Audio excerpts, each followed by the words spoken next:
do not touch me. I would like you to let go of me. You put your hands on the wall. So you're either gonna let go of me, or you're gonna arrest me right now for trespassing. I am. Yes. Actually, I want you to call your supervisor. I'll wait right here. I'll wait right here. Put your hands behind your back. No. Call your supervisor. I'm only going to ask you. I am no threat. I'm not resisting. Yes, you are. You're passive resisting. I'm telling you, unless you leave, you're under arrest. And I'm telling you that that's not lawful. I'm telling you, it is. That's why I'm asking you to call your supervisor. Are you done? Please stand over there. Is that a lawful order? That is a lawful order. Don't touch me. Don't stand over there. Don't touch me. I'm not going to touch you, but get out of my spot. I'm not in your spot. You're in my spot. This is my investigation. Please stand over there. 6 feet. What are you investigating? This is a traffic stop. Is there a crime? Stop filming us, bitch! Filming what, bitch? Filming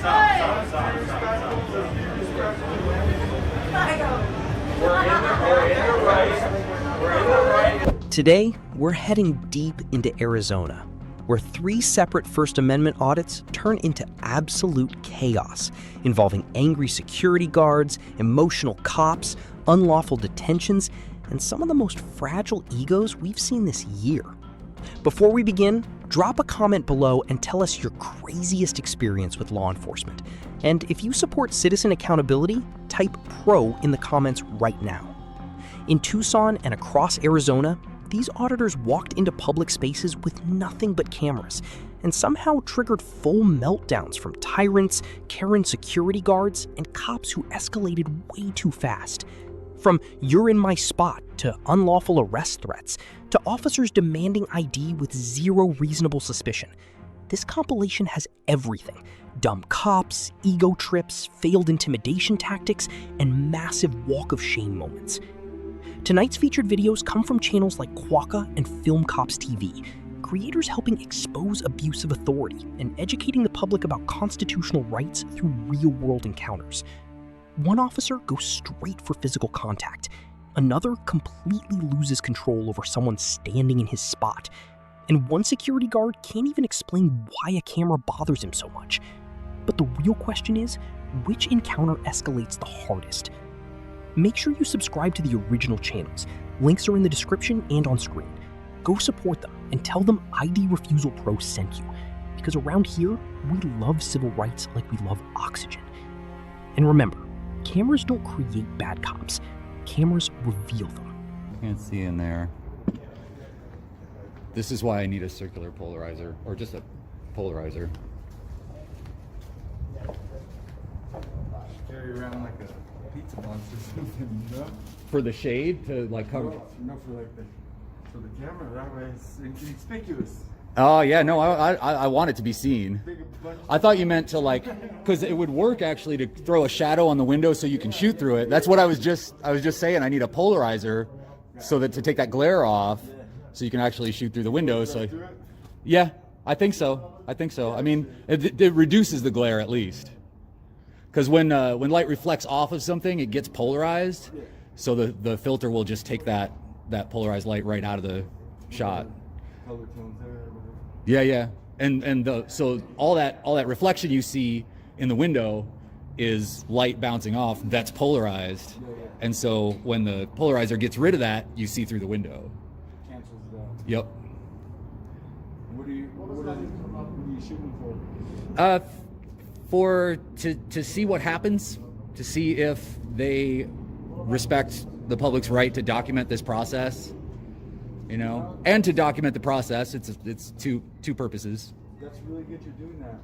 If you're interested in doing something else that, I mean, it's still part of the city, it's like hospitals. Uh-huh. I got the story of a lifetime. Where at? It happened at Northwest Hospital. Yeah. The problem with hospitals is that they're private.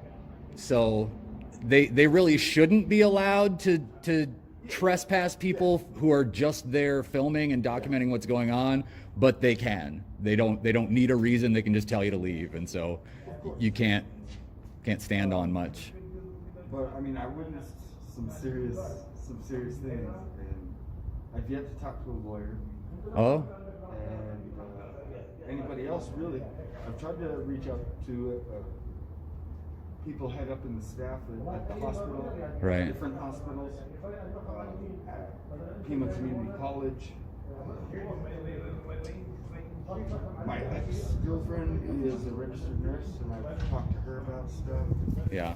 And it's Yeah, I don't have a lot of resources to follow a story like that would take probably lawyers, stuff like there. Since it's a private entity, the Freedom of Information Act doesn't apply, so I couldn't just request records like you can here because it's a state operation. And that's pretty much the extent of my activity, is actually being on the scene, doing the filming, showing the world what happens. You know, showing that there's a security guard who's freaked out because I'm videotaping and can't even verbalize that in the first encounter. He's just like, why are you, is there a reason you're doing this? That's a pretty vague question. Like, big problem here, and I think a lot of situations could have ended up differently. Is there anybody here for unemployment? Me, but I'm also coming in to get my Or Valley Hospital, they transferred her to Northwest. That was just the beginning of the problems. This is just over 2 months ago. yeah. I took her there. She was like stabilizing because I was giving her like natural homeopathic stuff like carrot ginger soups and Good. juices. Only does 10 minutes at a time on the high def. So yeah, man, I mean, the first day she was there, it was hard. I mean, I don't know if I'm even allowed to say. Well, if you're about gonna her. pursue like as far as like privileged health information or whatever, that doesn't matter because I'm not a medical entity or insurer or anything. Those are the people who can't share that information with each other. But if you are thinking of a lawsuit or something, I would probably keep it somewhat quiet, just because. Then, I mean, if you say something and they happen to see it, then they know, and you really, when someone does you wrong and you have to sue them to make it right, you don't want them to know anything more than they absolutely are required to get to know. Yeah, we're talking about the city of Tucson, and like they're part of who, you know? So No, it's the line. that's already a touchy subject right there as it is. Mm-hmm. And then it's just, it goes on and on and on, I'll tell you. Unless if you're here for unemployment, they're taking people right in. But if it's food stamps, they're leaving you in the line. I'm thinking about training in road guys. Ask the security guy. They're an authority. They know what's going on. It's like they've adopted Southern girls here. I've seen that in a lot of places. Adopted what? Like the security guards will adopt all these multiple roles that they don't usually have. Oh yeah, mission creep, big time. Yeah, roles and authority that they don't have. Micromanagement. Yeah, investigating things that they don't even understand. Yeah, happens a lot. I have a problem with or a lot of questions about the basic idea of having a state agency that contracts private security. So they're here working for their employer, but they're acting as an agent of the state. Yeah. So they don't actually, and most of them, probably like the great majority of them, don't realize the danger that puts them in, the vulnerability that leaves on them. Because if they do a civil rights violation, they're not covered under the doctrine of sovereign immunity the way an actual employee of the county or the city or the state is. Yeah, because they're private, but they're still acting on behalf of the state. So the state wins. You know, they get to have the thing happen that they want to happen, and they're exactly. Yeah. So it's doesn't seem like much until you look into it a little bit to see these private security guards on all the public in all the public places, and then yeah. I mean, the security at this hospital, up until the 4th day she was in there, there was a security guard Uh-huh. sometimes around, you know. Sure. But he wouldn't get out of his truck, and he was just circling the property, you know. Yeah. And I had witnesses because I'd sleep in the parking lot overnight, you know, and I'd work in the daytime, doing visitor hours. Right from the get-go, it was like being in a nightmare that you can't wake up to. Like, everything about that place, the thermometer that they're checking every single person's temperature with, Uh-huh.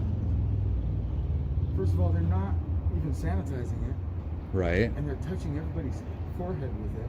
There we go. Were they those kind you're not supposed to touch the forehead, right? Like, You can tell. On the third day she was in there, they started to have a staph infection. oh, well. Scare. It was Oh, like, man. it was already in the works. Yeah. And I sat in the car watching. They'd touch the nurses, doctors, regular people that are coming in to visit people. They're touching their foreheads with it, and then they just throw it there on the desk. Like, no. On the desk. Wow, they didn't even have like a sanitizing holder for it, like a little holster with some alcohol in the end of it. That's all you'd need. And it really didn't click until the third day when I went to go in, and they go, and this time they touched my forehead, and I didn't know about the staph scare until, You got staph. well, I had an outbreak right here, and I just Ah. like covered, like within a matter Oh, of minutes. man. Just Yeah, I don't know if you can see those. Well, I have idiopathic guttate hypomelanosis, Yeah. but independent of that, there's a couple little divots in my leg. I forget exactly where they're at because they're hard to tell from the little white spots. But I got staph in Hawaii, and no joke. no kidding. And as soon as I realized I had it, I sat next to the stove doing hot ginger compresses, alternating with cold with ice for like a day straight, and that knocked it out. But ginger and garlic, actually, huh? At least it didn't get worse. Yeah, and that was just kind of like wild staph, you know. Like I got it from someone. I got it from like hanging out closely with someone who had it, and that's all. You know, in the hospital though, like that stuff is usually resistant to the disinfectants and stuff, and that's the nasty stuff. I mean, that's just the tip of the iceberg, and it gets so dark and twisted from there. And this is like just over 2 months ago. So like I might seem like I'm composed and, you know, I'm somewhat there, but just a couple days ago I wasn't even able to work. I still haven't been really able to work. Right. Because of all this. And I still don't even know if my wife is alive or dead. No kidding. Why they won't release information? Wow. I've been trying to find somebody that'll be able to help me with it.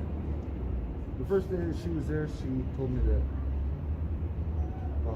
she was touched by one of the nurses that was a male. And I'm pretty sure if it's a female patient, they're going to get female nurses. Usually. That's what Right. happens. So then it gets so much worse. The first 2 days, I was really staying with her and staying on top of her, but it just seemed to me every day that I went in there, like nobody had done anything to her or like with her. They put an IV in her, but still, you know, she's not getting any fluids through here. You know, she's all dry. Been in there 3 days already. Nobody's giving her any water or food. Like they hadn't bathed her whatsoever. Like even wiped her hands with an alcohol wipe to do the pick line, you know? Oh. And I'll tell you, it looked like a drunk person did it, and they messed it up so many times. I grabbed her hand and I showed all the nurses. I was like, look at this. This is not okay. This Right. is not okay. And I flipped out. I wasn't Well, sure. I wasn't too irate or anything. I wasn't threatening people.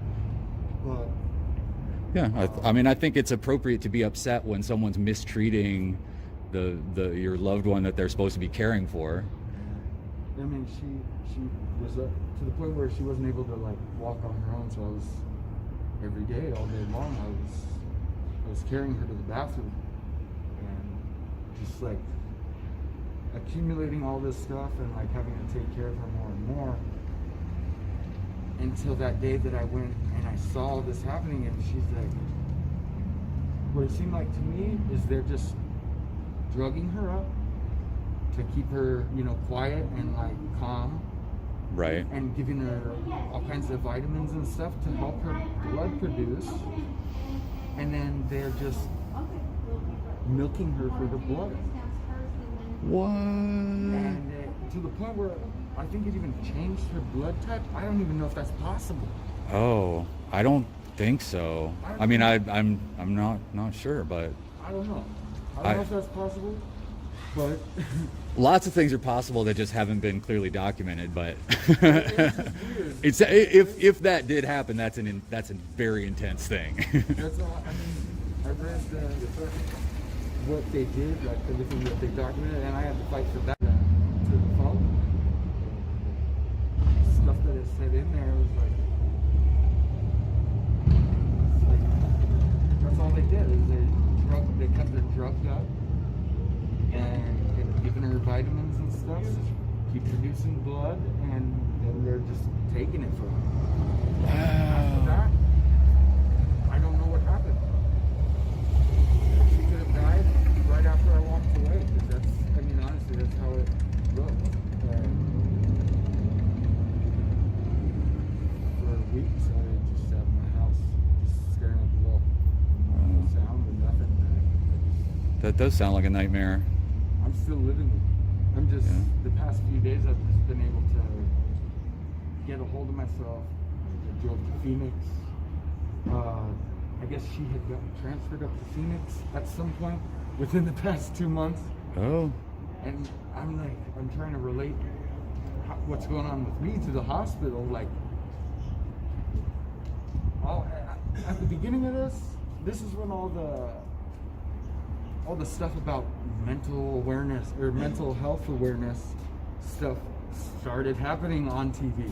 Oh, because there was like a month, like mental health awareness month, I think. I think that's what we're going through right now. When she was at the house, the TV's always on.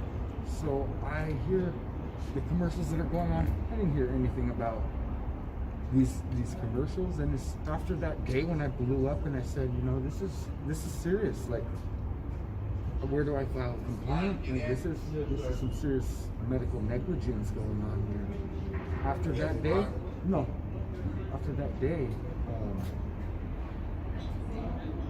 nonstop, there was commercials about how much they're making sure that the hospital is clean and their staff is on top of things and all this stuff. It was the biggest slap in the face. Right. The biggest slap in the face. Went home to get my mom because she had signed a power of attorney.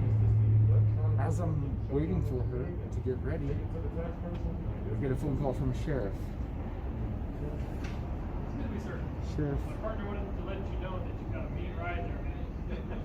Sheriff He's a big Harley guy too. He'll probably ask a question. tells me that I was threatening people, and the security guard told me to leave 3 times. Security guard never left his truck. Right. And I never threatened him. Well, I don't know if you saw me following the security guard, because they will lie. Yeah, They will straight up lie. I that was a surprise for me to learn over the past year, like watching a lot of this kind of video where people go and film in public places and the security guards make stuff up. They do. Just like that. They have the power in their hands to do that. Whether they do the right thing, it doesn't always happen. Right. Well, whether they even know what the right thing is, like this guy who told the other security guard to tell me that it's private property, which was probably true to some extent when I'm out there, but it's a shared parking lot. If I'm a customer of any of these businesses, I'm legally allowed to be in the parking lot. Here's your friends right here. Oh, okay. Now it's going to get interesting. I suppose. Because he was videotaping. I asked you, sir, please to leave the property. Okay. Which property are you referring to? I'm referring to Larson and Baker. This is his property. Okay. So I'm standing outside of the Department of Economic Security office, which is a state office. So this is not private property. When I say, I mean, it's private property, but it's public access. then leave. Okay. So I understand that you believe you have that right, or that you have that authority. What I'm saying is that I'm here documenting public officials in the course of their duties and the scene that's happening at the state Department of Economic Security office. So I'm in a public access area. He has the right to ask you to leave. No, he doesn't. I think so, huh? I don't, no. 244. I mean, he can ask me to leave, sure.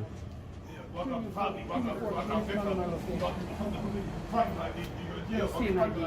I need to see an ID. I need to see an ID. Look at your own. I'm code 4. Can I talk to you for your car? This man is asking you to leave. I understand that. Do you understand my Are you response? refusing? Are Do you you- refusing? Are you refusing? Are you refusing? Do you understand my Are response? you refusing? I am Yes or not no? refusing. Then leave. Do you understand? Then leave. You leave. You're going to be arrested unless Am you I? leave. For what? For trespassing. Really? Yeah. On public property? Uh-huh. Uh-huh. Why don't you take that mask off? Hold on, partner. Hold on. Hey, you do not touch me. He wants to talk to you. I would like you to let go of me. You put your hands on the wall. So you're either gonna let go of me, No. or you're gonna arrest me right Yes, now I for am. trespassing. I am. Yes. Actually, I want you to call your supervisor. I'll put wait your right hands here. behind your I'll wait back. No. right here. Put your hands behind your back. No. Put Call your your supervisor. I'm only going to ask you I again. am no threat. I am not resisting. Yes, you are. I have. You're passive resisting. I'm telling you, unless you leave, you're under arrest. And I'm telling you that that's not lawful. I'm telling you, it is. That's why I'm asking you to call your supervisor. He's on his way. Good. Then So let's now, clarify that. no. So now you put your hands behind your back. I do not believe that that would be necessary. Sir. Yes, I do. I'm I giving don't. you an order to put your hand. Now, unless you want to Make be sure it's arrested for resisting arrest, I suggest you comply. You can't arrest someone for resisting arrest. Yes, I can. I'm telling you. I mean, you can, I'm but it's telling not- you, you're it's under not arrest. legal. You're under arrest. You're under arrest. I'm telling you that that's not lawful. You're under arrest. I am not lawfully under arrest. Yes, you are. You're mistaken. No, I'm not.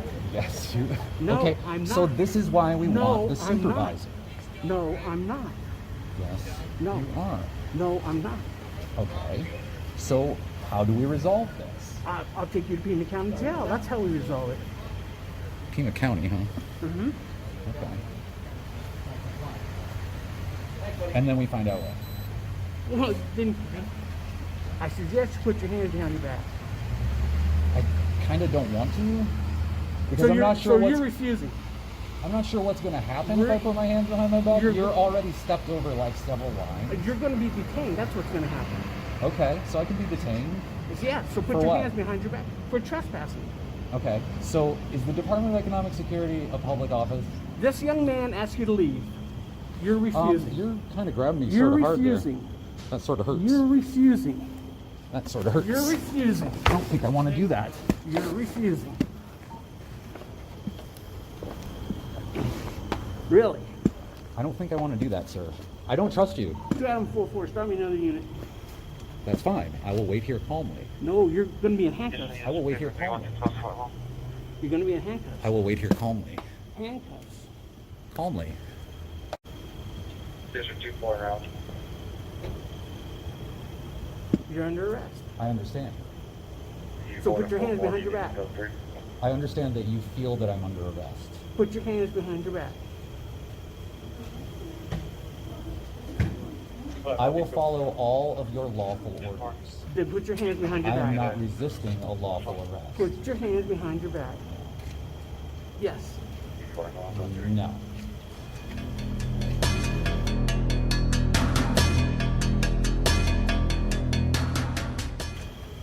I really wish you would take that mask off. Take Put yours on a off. different one. Put yours on. Take yours off. Why? You don't like Paisley? Fixing to be a whole bunch of us here in a minute. That's better. And then you're going in Because my handcuffs. odds are better that Then you're way. going in handcuffs. Yeah. Yeah. Okay. Fine. Okay? So as do long it as now. it's not you. Oh, it's going to be me. Well, all right. I guess I don't have any say about that. No, you don't. Because you're under arrest. Okay. So put your hands behind your back.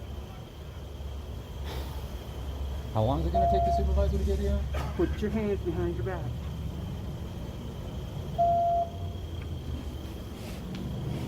Put your hands behind your back. No, sir. You're under arrest. Put your hands behind your back.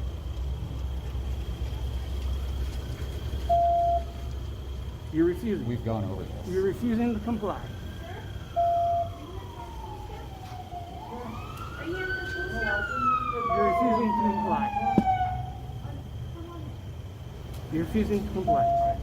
I think I've already made my point clear.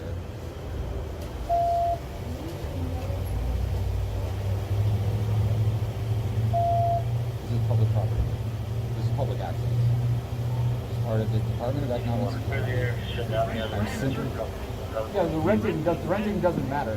A public agency that rents private Your property hands behind your back. is still public Put access. your hands behind your back. I'm simply Put your hands simply behind your saying- back. Behind your back? Put your hands behind your back. I'm simply saying that Put this your is not a hands- lawful Put arrest. your hands behind your back. Hey, no, with the camera. Put your hands Do you behind your want back. us to do this the hard way, or do you want to put your hands behind Okay, your so back? this is what I get. Are you the At this point, supervisor? yes, I am. At this What's point, your you're What's your under name and arrest. badge number, sir? My name is Vipon, and my badge number is 397. Okay, please do not shut off the camera, and actually don't take it. You just broke If you it. let go of Put it, your hands I won't behind break your it. back. I need your supervisor. Put your Your I am the supervisor. Your supervisor. When I take this camera, I'm going to hand it to you. Copy? I need Okay. your Good. supervisor, Sergeant Vipon. I need I am your the supervisor. Take no, the camera. your supervisor. Take the camera. Take the camera and point it at me. Point it at me. Making sure it points at us. Point it at us. That's my added pattern.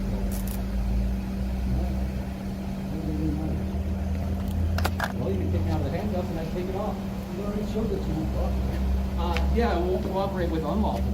What makes this encounter disturbing is how quickly the interaction escalated from protected filming to physical detention.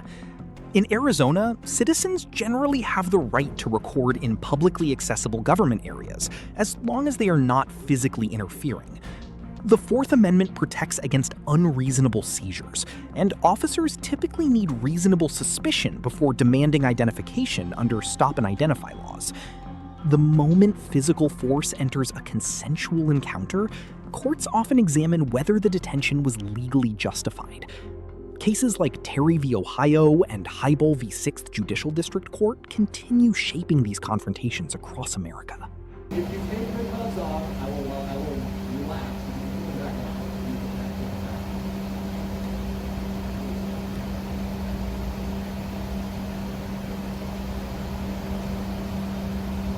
Someone please point my camera at me. That's a different one. I'd like another. I understand.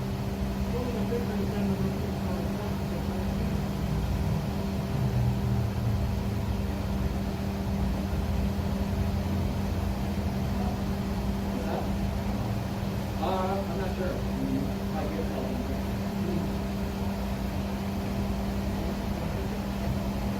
So when you told us you wanted yet? Yeah, that's not. We don't understand.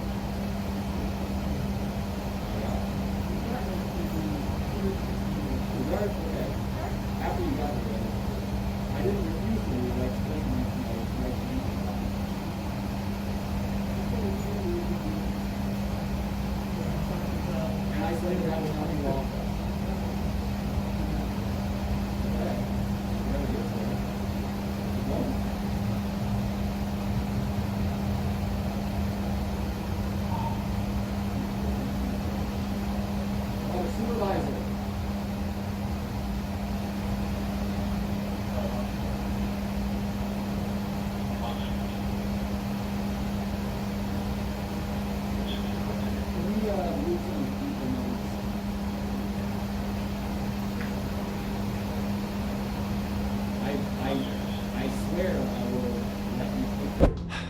After watching that unlawful arrest unfold, one thing becomes painfully clear. Some officers don't escalate because of danger, they escalate because they hate being questioned. And in the next audit, you're about to see an officer completely unravel over something even smaller. A man simply standing behind him with a camera. Are you done? Please stand over there. Is that a lawful order? That is a Don't lawful touch order. me. Don't Stand touch over me. there. Don't touch me. I'm not going to touch you, but Don't get out of my touch me. spot. I'm not in your spot. You're You in need my to back spot. out This of is my my space. investigation. 6 Please stand feet, over there. 6 feet. What are you investigating? This is a traffic stop. Is there a crime? Okay. Well, we videotape them. I'm not interfering. An interference is a physical act. I would have to be in between you and him, and I'm not. We just do it for your safety. There's a lot of people getting shot. They shot a guy in a wheelchair a couple weeks ago. I don't care if you kill me, just don't stand behind me. Do you understand? No matter where I'm at, no matter where I'm at, you're turning around, I'll be behind you. Yes, you do care. I'm just filming you. You're behind me. I don't care if you're filming me. Dude, what happens when you go to McDonald's? Nobody's behind you? That's what the big joke is. I got a camera. I'm out in the middle of public. You're at the end of my street. It's not about being tough. It's about accountability. And you don't want to be accountable. Yeah, but you guys mute them. You guys mute your cameras. And then when we try and get body camera footage, you guys don't want to give it up. So that's the struggle. So right now, you've wasted more of our resources. I'm working, and now you're wasting my money to call somebody else because you don't like me standing here. I have done nothing wrong, nothing illegal. I wish I could go around and tell people not to stand behind me. That's weird.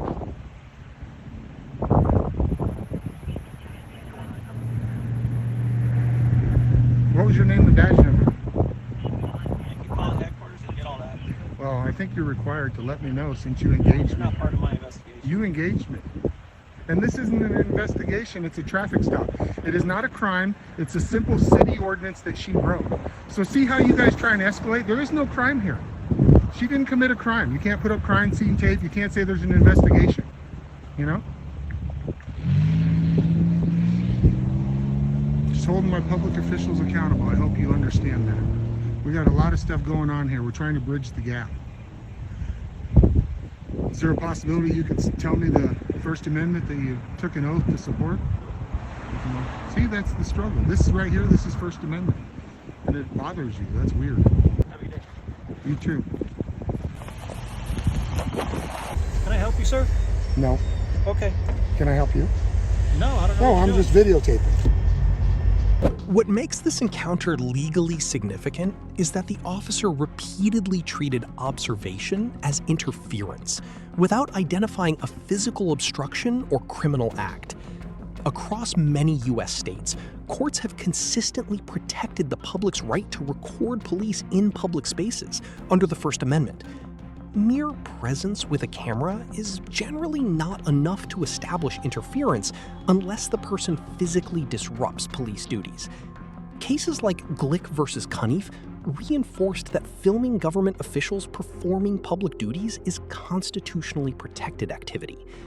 The tension in videos like this often comes from officers trying to expand informal authority beyond what the law actually allows. Deputy Lumia stole it. Do you want to make a report? You want to make a report for me? I'm asking you.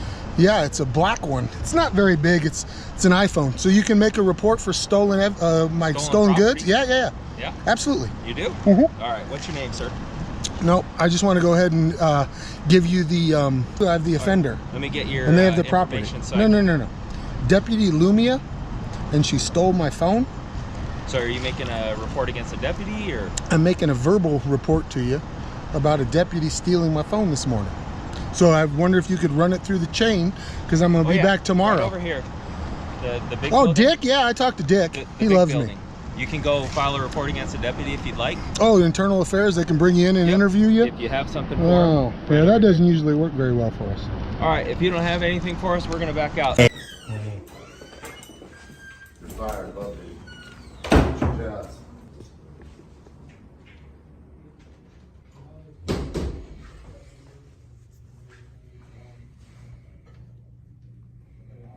Fuel sign right here where it says received by.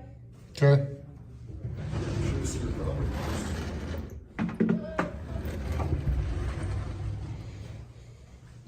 Not on my phone yet. I haven't received anything. I don't sign anything until I receive it.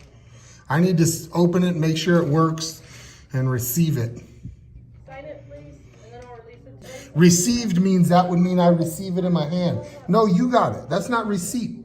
Like when I give somebody in... What's that? As soon as you sign it, I'll give it to you. More BS, just trying to play some games over the semantics. Did he approve my signature? I'm sorry? Did he approve my signature?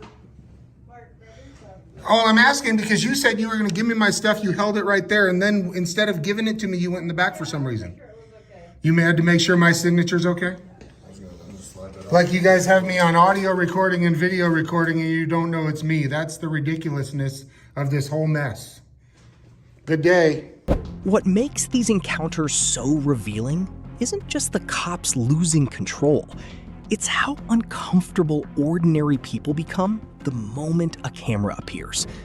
In the next audit, there's no screaming officer or handcuffs, just suspicion, awkward silence, and a public slowly exposing its fear of accountability.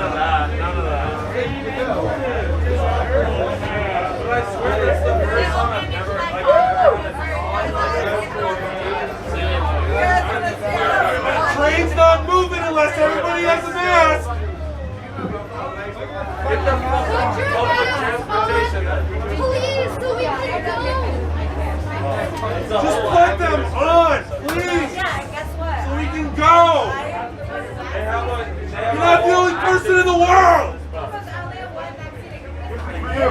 Look at the recording. Hey, the guy that you guys got in a fight with, where is he at? Is he on the tram right now? No, it's just people wear their masks. And a woman coughed on me. Oh, let me show you. She coughed on me. Okay, go sit down, sir. So the guy you guys got in a fight with, is he here? No, Fully vaccinated. Like, it doesn't matter.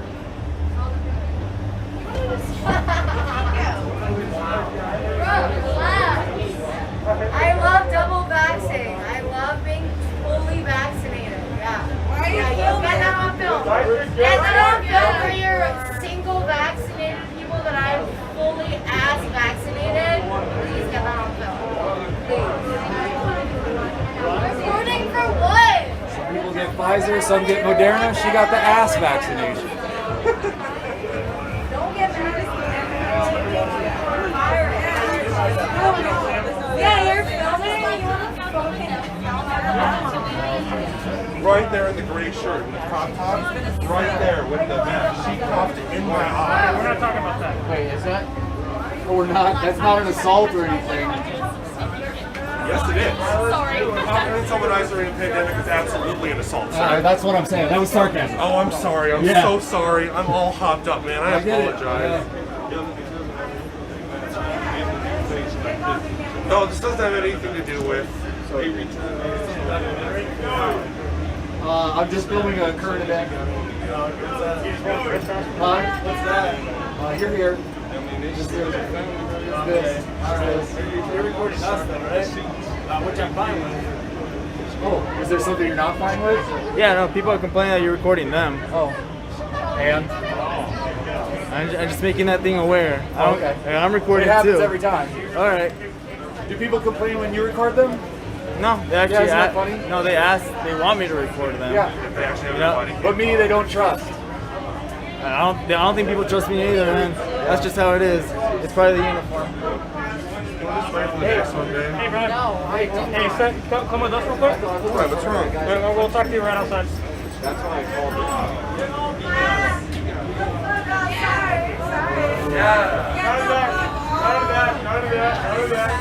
Encounters like this reveal how unclear the boundary between public access and private enforcement can become. In many states, filming in publicly accessible areas is generally protected under the First Amendment, even when private security is contracted by public-facing institutions. Courts often examine whether a person was actually trespassing or merely exercising protected expressive activity. Cases such as Glick versus Knief and Fordyce versus City of Seattle reinforced the constitutional protection of recording matters of public interest. The tension in videos like this often comes not from danger, but from uncertainty over who truly understands the limits of authority. Stop filming us, bitch! No. Filming what, bitch? Filming what?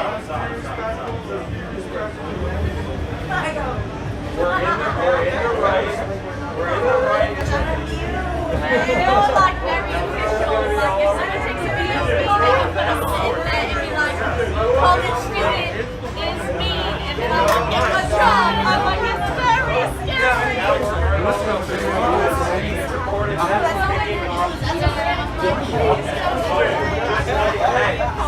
I throw this away?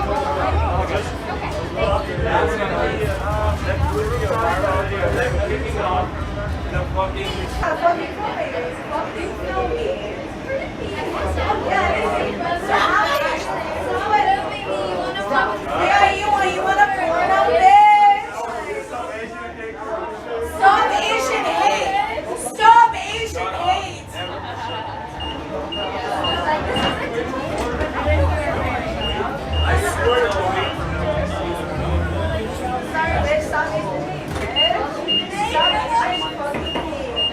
Today's videos showed something deeper than arguments with cops or security guards.